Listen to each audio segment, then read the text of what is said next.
Olá, seja muito bem-vindo, muito bem-vinda a mais uma aula dessa sequência de aulas que estamos gravando. Nosso tema aqui é Por que não ficamos de boca fechada?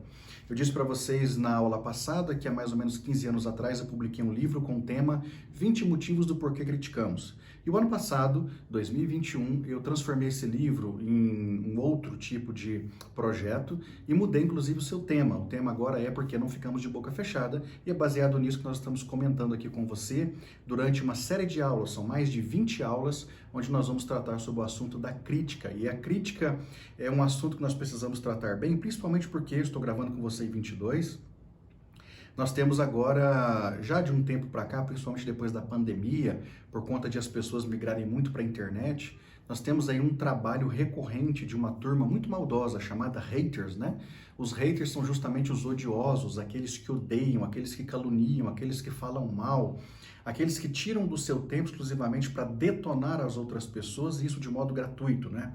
Então, quando nós estamos vivendo essa situação tão recorrente e nem todo mundo sabe lidar com os haters, é muito interessante nós estudarmos sobre o poder da crítica, até porque a gente não consegue saber como nos blindar se a gente não estudar sobre o assunto.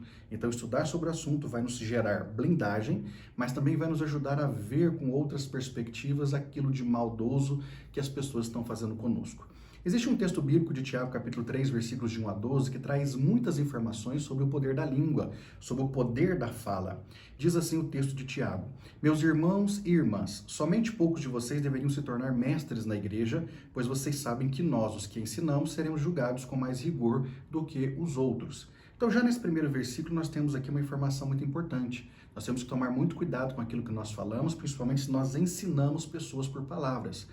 Pois através dos nossos ensinamentos nós vamos poder ser pessoas que vão abençoar ou quem sabe desvirtuar pessoas através do que falamos. Então temos que tomar muito cuidado. Além de tudo, evidentemente chegará um dia em que Deus prestará contas conosco, né, a respeito daquilo que nós falamos e fizemos, e nós temos que ter muito cuidado com aquilo que falamos agora, porque de tudo vamos ter que um dia prestar essas contas. O texto prossegue. Todos nós sempre cometemos erros. Quem não comete erro nenhum no que diz é uma pessoa madura capaz de controlar o seu corpo. Então o próprio Tiago está dizendo que nós, como seres humanos, estamos passíveis de sofrer dificuldades e problemas porque cometemos erros.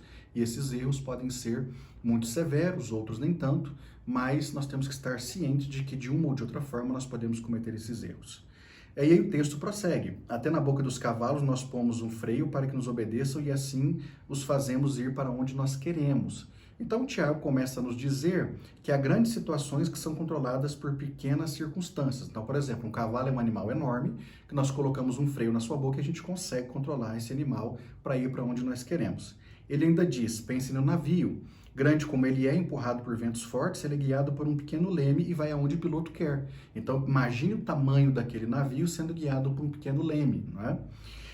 É isso que acontece com a língua. Mesmo pequena, ela se gaba de grandes coisas. Vejam como uma grande floresta pode ser incendiada por uma pequena chama. Então imagine uma floresta enorme, de repente você vai lá e joga que seja um cigarro que alguém estava fumando, ou quem sabe um fósforo que foi riscado, uma fagulha que de repente vai para essa floresta e começa a queimar essa floresta. Então uma grande floresta pode ser totalmente consumida pelas chamas apenas tendo sido iniciada por uma pequena faísca, por um pequeno agente de fogo. Do mesmo jeito é a nossa vida, né? O Tiago está querendo dizer que nós podemos gerar muitos prejuízos para a nossa vida e para a vida das pessoas quando a gente não guarda a língua, quando a gente usa esse instrumento de fala para fazermos aquilo que não devemos. A língua é um fogo, olha o que o Tiago diz. Então ele próprio está dizendo que a língua é fogo, a língua tem o poder de queimar. Ele diz, ela é um mundo de maldade, ocupa seu lugar no nosso corpo e espalha o mal em todo o nosso ser. Com fogo que vem do próprio inferno, ela põe toda a nossa vida em chamas. Então, dependendo daquilo que você fala, daquilo que você expressa, você pode, repito, abençoar a sua vida e outras pessoas, mas você também pode colocar sua vida em risco, em chamas e colocar a vida de outras pessoas também. O ser humano é capaz de dominar todas as criaturas e tem domado todos os animais selvagens, os pássaros e os animais que se arrastam pelo chão e os peixes. Mas ninguém ainda foi capaz de dominar a língua. Ela é má, cheia de veneno mortal e ninguém pode controlar. Então perceba que Tiago está nos dando uma orientação. Tome cuidado, porque a qualquer momento, por qualquer circunstância, você pode simplesmente abrir a sua boca para falar aquilo que você não deve, e você pode colocar veneno por essa boca, e esse veneno pode envenenar não apenas você, mas as pessoas que estão junto com você. Usamos a língua tanto para agradecer o Senhor e Pai, como também para amaldiçoar pessoas que foram criadas parecidas com Deus, ou seja, a sua imagem e semelhança. Então, como é que nós podemos dizer que de fato conhecemos Deus e somos cristãos genuínos, abrindo a nossa boca sempre para agradecer diariamente as suas bênçãos sobre nós, mas ao mesmo tempo nós abrimos a mesma boca para amaldiçoar as pessoas que são os nossos semelhantes? Isso não é congruente, isso está contrário àquilo que Deus nos ensina que deveria ser vivido por nós. Da mesma boca procedem tanto palavras de bênção ou agradecimento, quanto também maldição. Meus irmãos e irmãs, isso não deve ser assim. Então, Tiago está dizendo, da sua boca não pode sair palavras de diversas maneiras. A sua boca tem que ser usada para abençoar, uma boca que tem que ser usada para palavras que realmente edificam, uma boca que tem que ser usada para trazer para as pessoas esperança, consolo e daí por diante. Por acaso pode a mesma fonte jorrar água doce e água amarga? É a pergunta do Tiago.